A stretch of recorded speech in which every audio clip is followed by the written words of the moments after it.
Salam sejahtera, Anda bersama saya Salbino Saribun untuk berita Borneo Today TV malam ini.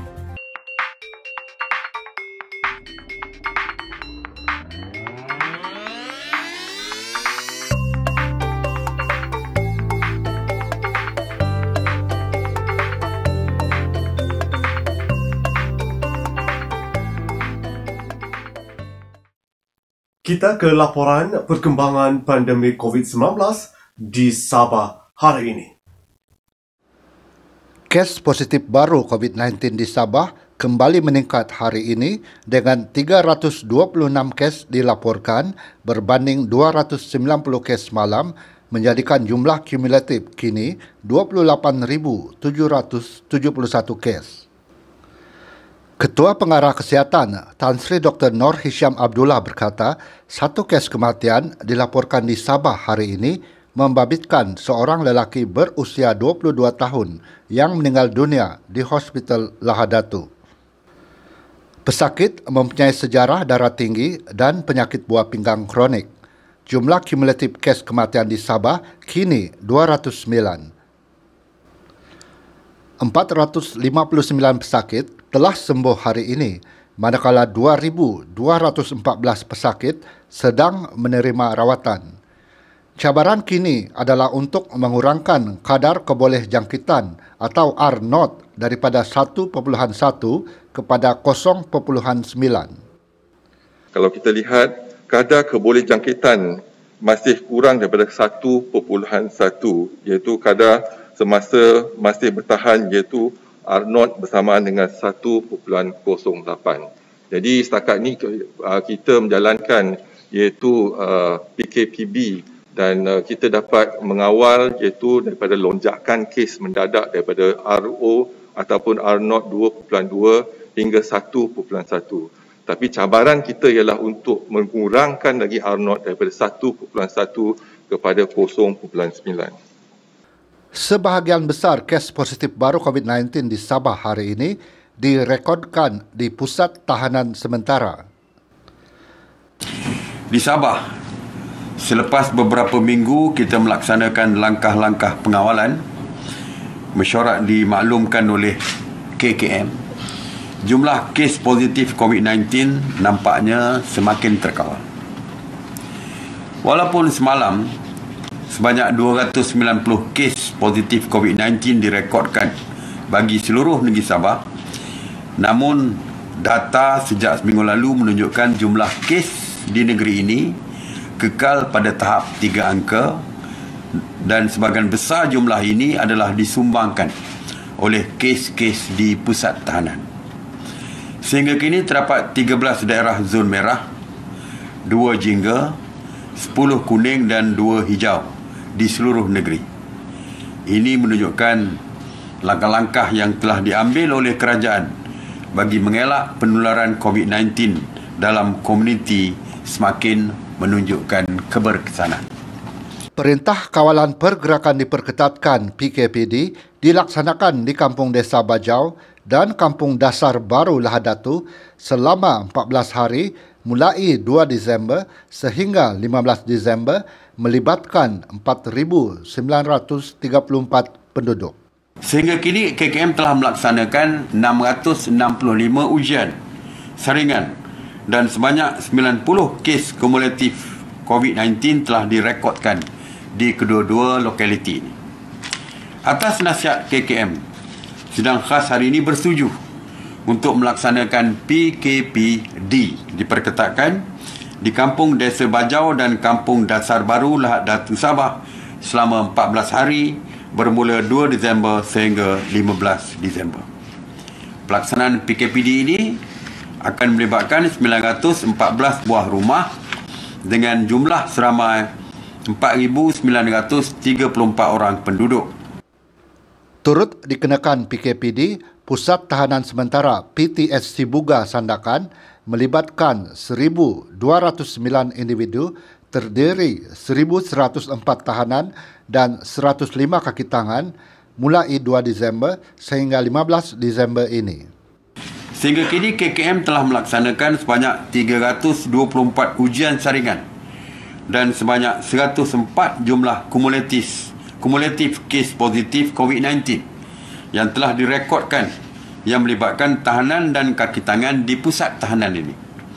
Berdasarkan penilaian risiko dan atas nasihat KKM, sidang khas hari ini bersetuju untuk melaksanakan PKPD di Pusat Tahanan Sementara Sibuga, Sandakan selama 14 hari bermula 2 Disember sehingga 15 Disember, dan PKPD ini akan melibatkan 1,209 individu yang terdiri daripada 1,104 tahanan dan 105 kaki tangan.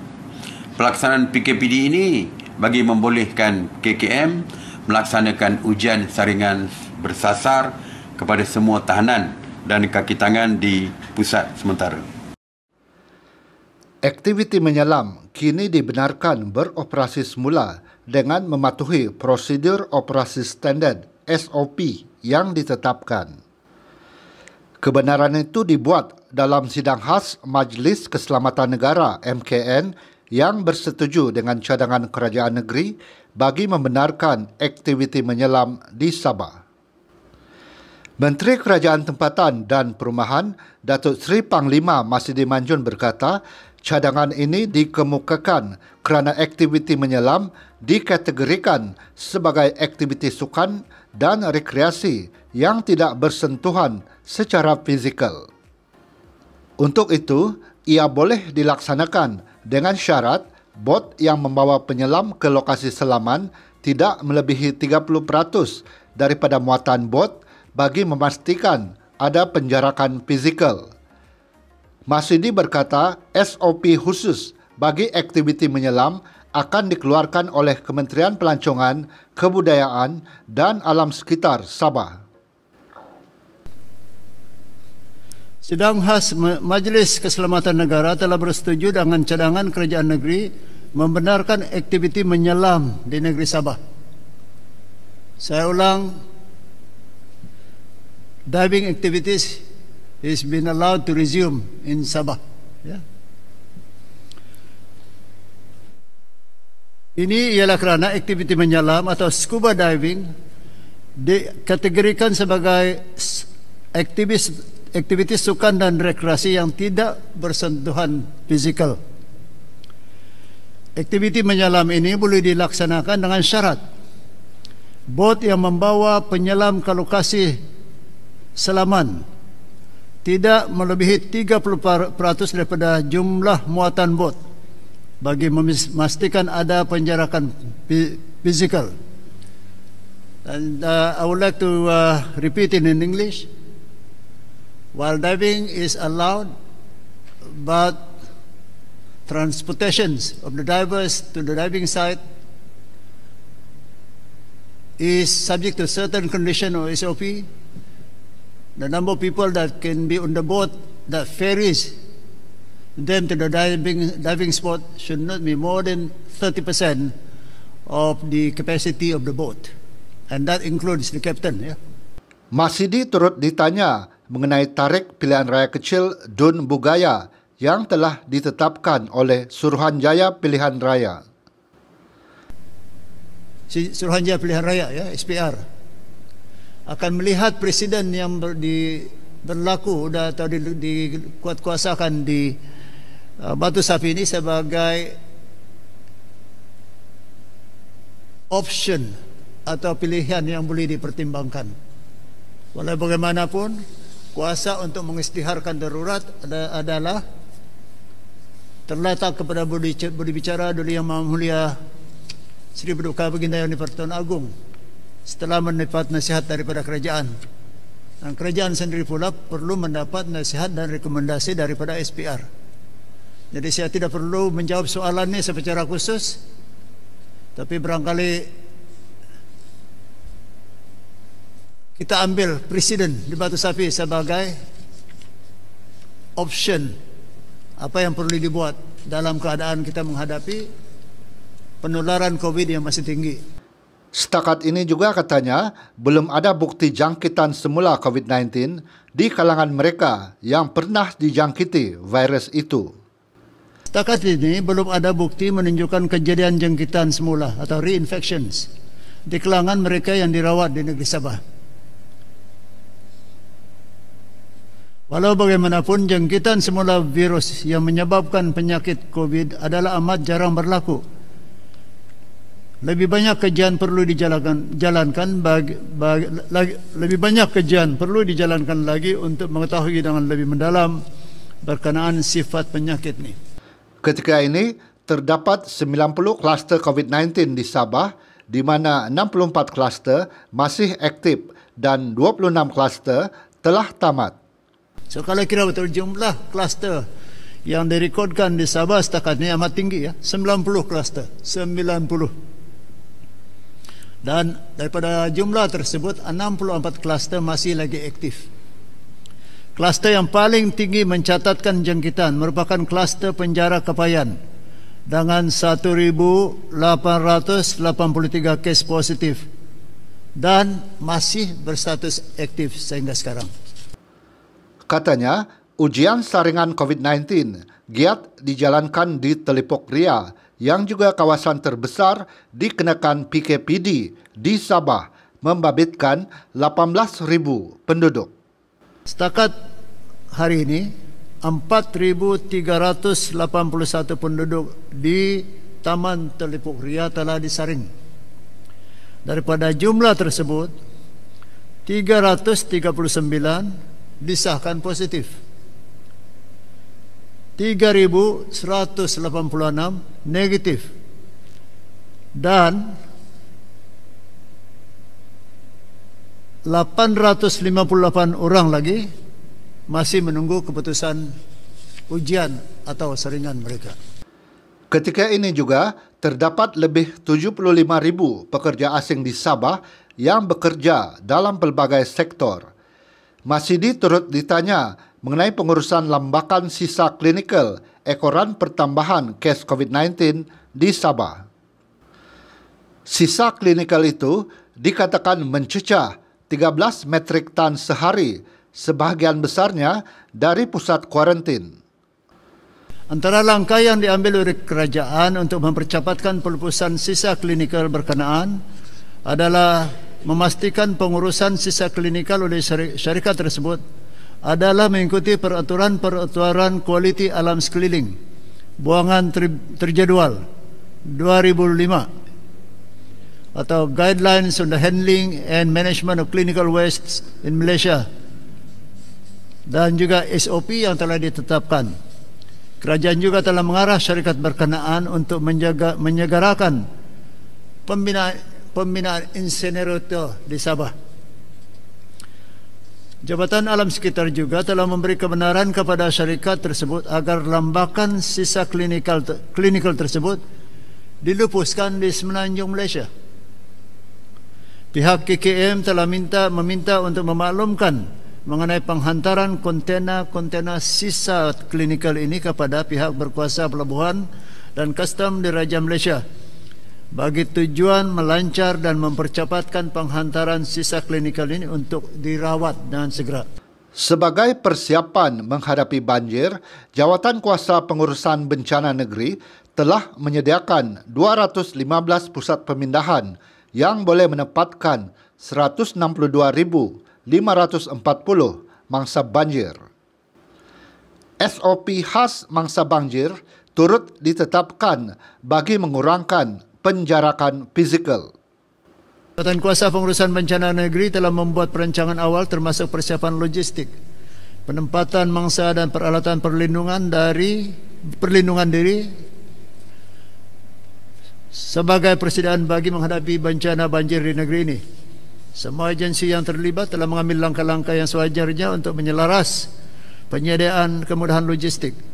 Manakala bagi persediaan untuk pemindahan mangsa pula, Jabatan Kuasa Pengurusan Bencana Daerah, khususnya agensi seperti Jabatan Kebajikan Masyarakat dan Kementerian Kesihatan Malaysia telah bersedia menyediakan pusat-pusat pemindahan sementara untuk mangsa-mangsa banjir mengikut SOP yang telah ditetapkan oleh kerajaan. Sehingga hari ini, 257,697 bakul makanan telah diagihkan. Masalah banjir kilat di skim Limbawang Beaufort bakal selesai. Pembersihan sungai di skim Limbawang Beaufort dapat mengurangkan risiko banjir di beberapa buah kampung berhampiran.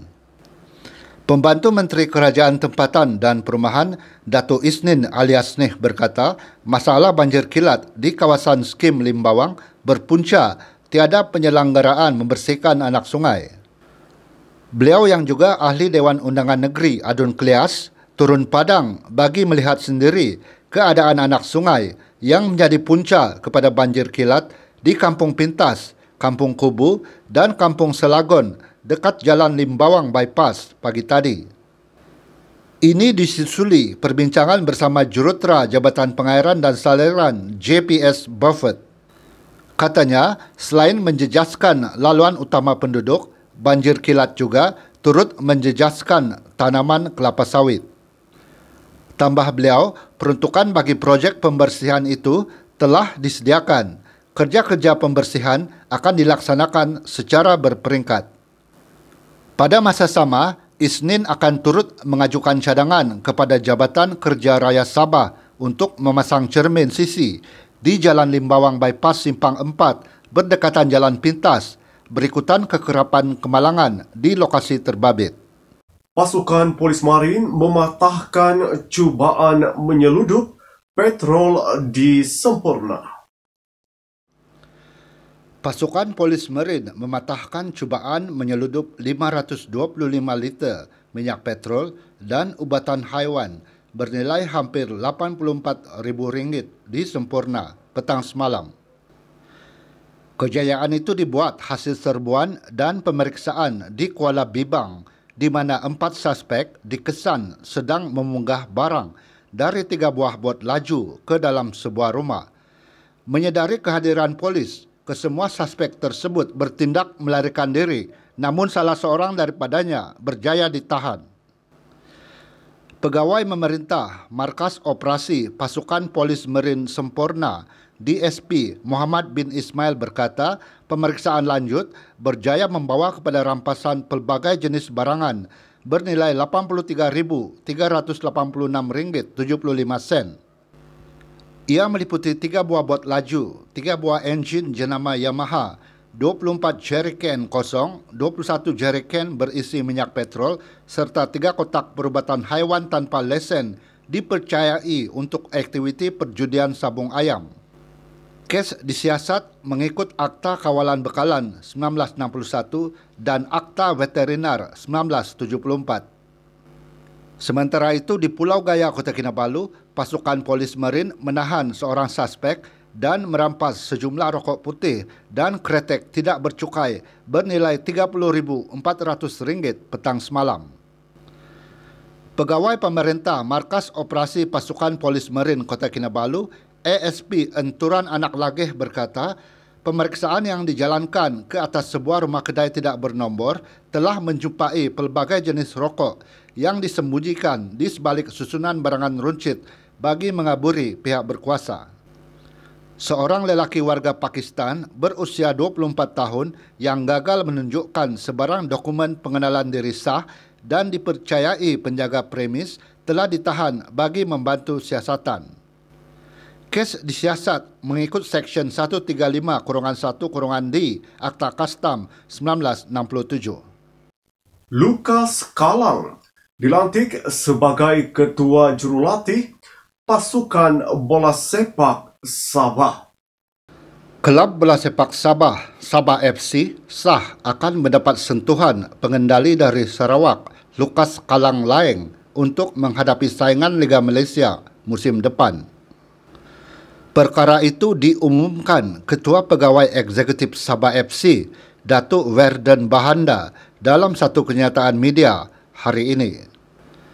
Beliau menjelaskan keputusan berkenaan dibuat selepas melalui proses penilaian terhadap beberapa calon jurulatih bagi mengisi jawatan itu. Katanya, keputusan melantik ketua jurulatih berasal dari Sarawak itu dibuat memandangkan kelebihan yang dimiliki. Selain daripada lesen Pro A, Jurulatih itu juga mempunyai kepakaran dalam bidang sains sukan. Werden turut berterima kasih kepada bekas pengendali Sabah Kurniawan Dwi Yulianto dari Indonesia serta jurulatih kecergasan Sofi Imam Faizal atas khidmat mereka bagi musim 2020. Kedua-dua jurulatih itu tidak dilanjutkan kontrak bagi musim 2021 dan Sabah FC mengucapkan selamat maju jaya kepada mereka. Sekian berita Borneo Today TV malam ini. Saya Salvinus Saribo.